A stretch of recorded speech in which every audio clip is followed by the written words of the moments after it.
सभी को सुप्रभात। आज कक्षा 11-12 विषय समाजशास्त्र। कक्षा 11-12 लिखने का मतलब यह है क्योंकि जो मैं आज इस वीडियो के माध्यम से पढ़ाने जा रहा हूँ वह चैप्टर, वह विषय कक्षा 11 से भी संबंधित है और कक्षा 12 से भी संबंधित है।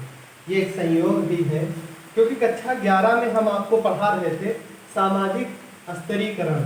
ठीक है, समाज में जो निम्नता और ऊंचता, ऊंच नीच का जो भेदभाव है, जो यह विचारधारा है, निश्चित रूप से यह सामाजिक स्तरीकरण के अंतर्गत आती है। और कक्षा 12 में सामाजिक संस्थाओं के रूप में जाति हमें पढ़ानी है। ठीक है, संस्था के रूप में हमें जात, हमने इससे पहले परिवार के बारे में पढ़ा, आज हम आपको जात के बारे में पढ़ाऊंगा। तो इसलिए यह चैप्टर जो है वह कक्षा 11 और 12 दोनों से संबंधित है। कक्षा 11 वाले अपनी कॉपी पे लिखेंगे और कक्षा 12 वाले अपनी कॉपी पे लिखेंगे और उसी क्रम में लिखेंगे जिस क्रम में वीडियो आप तक पहुंच रहे हैं। अगर क्रम की अदला बदली करेंगे तो आप कंफ्यूज हो जाएंगे, क्योंकि कक्षा 11 में मैंने सामाजिक स्तरीकरण में पढ़ा रहा हूँ, ठीक है, और 12 में मैं पढ़ा रहा हूँ सामाजिक संस्थाएं। संस्थाओं में मैंने परिवार पढ़ाया है, परिवार के बाद उसी चैप्टर में जाति है, जो जाति पढ़ाना है। सामाजिक स्तरीकरण में जो है इसमें भी जाति है, तो इसलिए ये दोनों का क्रम समान है, इसलिए आप कंफ्यूज ना होइए और जैसे वीडियो आप तक पहुंच रहे हैं उसी हिसाब से नोट बनाते रहिए। चलिए आज हम पढ़ते हैं जाति क्या है। ठीक है, क्योंकि जाति शब्द से हम आप भी परिचित हैं।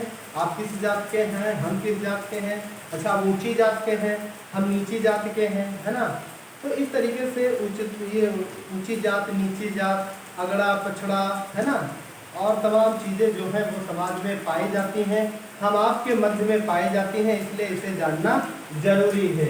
जाति का अर्थ, ठीक है, जाति शब्द कैसे बना, इस शब्द का अर्थ क्या है हम समझते हैं।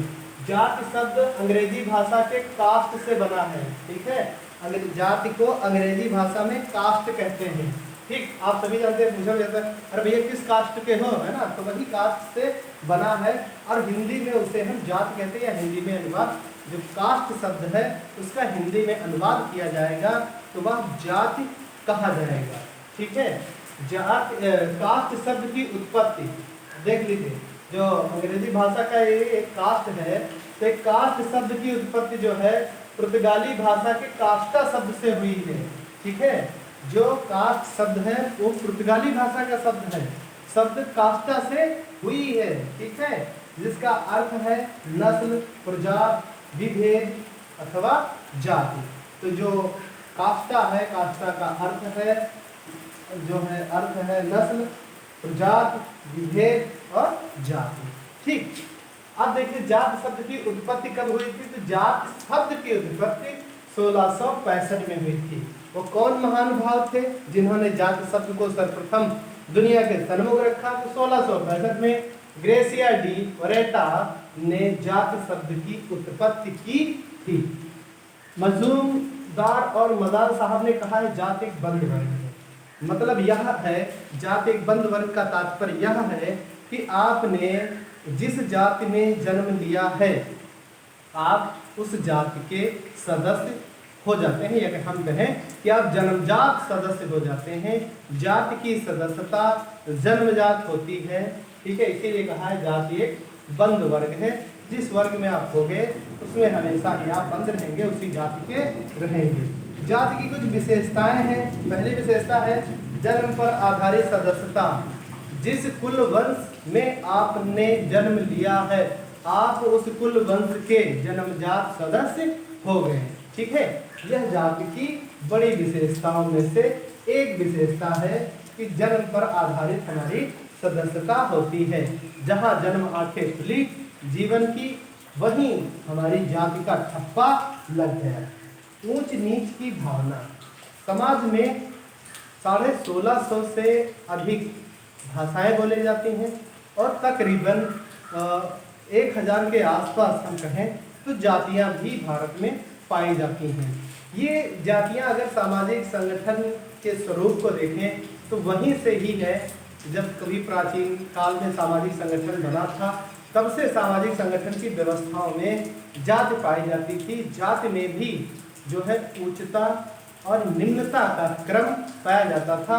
कुछ जातियां जैसे ब्राह्मण, क्षत्रिय, वैश्य, शूद्र आपने सुना होगा प्राचीनतम ये व्यवस्था को, वर्तमान में भी यही व्यवस्था, इसी टाइप की व्यवस्था समाज में देखने को मिलती है। कुछ जातियां उच्च होती हैं तो कुछ जातियां निम्न आकी जाती हैं या समझी जाती हैं। तो जाति में उच्चता और नीचता का भाव पाया जाता है। अंतर्विवाह समूह, अंतर्विवाही समूह जाति की बड़ी विशेषता है। हम अपना शादी विवाह अपनी ही जाति में करते हैं।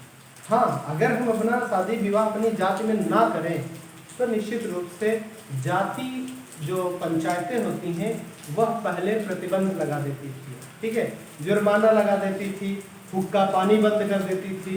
वर्तमान में जैसे जैसे शिक्षा का स्तर बढ़ रहा है, ऊंच नीच, जात पात, है ना, धर्म संप्रदाय सबकी जो महत्व है वो शिक्षा के द्वारा घट रहा है।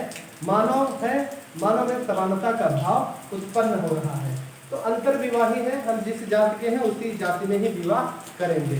प्राचीन समय में ऐसा नहीं था। अगर आप किसी अन्य जाति में विवाह करते तो हुक्का पानी आपका बंद हो जाता और समाज से बहिष्कृत कर दिए जाते, तमाम तरीके के दंड आप पर लगाए जाते। लेकिन जो जाति की विशेषता अंतर्विवाही, तो अपने ही अंतर जाति समूह में हम विवाह करते हैं, मानते हैं। पेशों की निश्चितता, जाति के हिसाब से आपने जजमानी व्यवस्था पढ़ा होगा कि कुछ जजमान होते थे, है ना। जजमान शादी विवाह में आते हैं, नाई है ना, बढ़ाई है, और इसी तरीके से व्यवस्था में लगे सभी जजमान आते हैं। तकरीबन 5-6 लोग होते हैं, ठीक है, जो जजमानी व्यवस्था। तो कहने का मतलब है जाति का निश्चित पेशा होता है। उन्हें पता होता है कि आप अगर पढ़े लिखे ब्राह्मण हैं तो पूजा पाठ का काम कराएंगे, है ना, और अगर आप शूद्र हैं तो अन्य तमाम जानवरों की खाल है, जूता बनाना है, ये सब इस तरीके की व्यवस्थाएं प्राचीन समय में प्रचलित थी। और लोग जो है इन्हीं व्यवस्थाओं के अनुरूप अपने कार्यों को करते थे। तो ध्यान रखना, 11 वाले 11 में लिखेंगे और 12 वाले 12 के नोट्स में लिखेंगे। अगर कोई समस्या आती है तो आप मुझे ग्रुप पर पूछ सकते हैं, समस्या का निदान पा सकते हैं।